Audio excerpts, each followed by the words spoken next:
ልክ ሊነጋ ሲል እንደሚጨልመው ሁሉ ስኬታማ ልትሆኑ ስትሉ የሚያጋጥሟችሁ 3 ነገሮች። የመጀመሪያው ብቸኝነት ነው።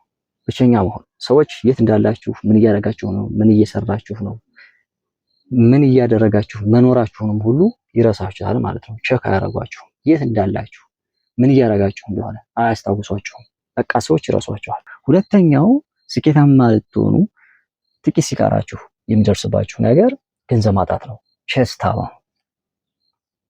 ትሰራላችሁ፣ ትለፋላችሁ፣ ብዙ ነገር ታደርጋላችሁ። ነገር ግን እናንተ ላይ የሚከሰት ወይም ደግሞ ምንም አይነት ጠብ የሚል ነገር አታገኙም። እንዲያውም ከሰው ብዙ ብር ተበድራችኋል፣ ብድራችሁ መመለስ አትችሉም። ከፍተኛ የሆነ የገንዘብ እጥረት ወይም ደግሞ ቸስታ ያጋጥማችኋል። ምክንያቱም እየለፋችሁ እየሰራችሁ ነው፣ ግን ያ የምትሰሩት የምትለፉት ነገር ግን ገንዘብ እየሰራ አይደለም ወይም ደግሞ ገንዘብ እያመጣ አይደለም ማለት ነው። ስለዚህ በጣም ከፍተኛ የሆነ ችግር ያጋጥማችኋል ማለት ነው። ሶስተኛው ራሱን መጠራጠር ነው። ራሱ መጠራጠር ይጀምራል። ምክንያቱም ከዚህ በፊት አሳካዋለሁ አድርገዋለሁ እያላችሁ በሞቲቬሽን ተነስታችሁ ወይም ራሳችሁ ሞቲቬት እያደረጋችሁ ወይም ደግሞ ሞቲቬት የሚያደርጉ ሰዎችን እየሰማችሁ ራሳችሁ ሞቲቬት እያደረጋችሁ መታችኋል።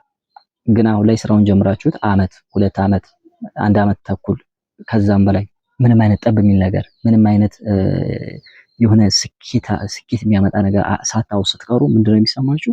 ራሳችሁ መጠራጠር ትጀምራላችሁ። አይ ይሄ ነገር እየሰራ አይደለም፣ እየተሳካልኝ አይደለም፣ ስለዚህ ይሄን ነገር ላላደርገው ነው ወይ ደግሞ ላይሳካ ነው ወይ የሚል ራሳችሁ ወደ መጠራጠር ትሄዳላችሁ ማለት ነው፣ ትገባላችሁ ማለት ነው። ምክንያቱም የሰው ልጅ የሚጠብቀው ነገር እኛ በፈለግነው ሰዓትና በፈለግነው ቦታና ጊዜ እንዲመጣ ነው የምፈልገው። ፈጣሪ ደግሞ የራሱ ታይምና ቦታ አለው የእናንተን ህልም እውን የሚያደርግበት።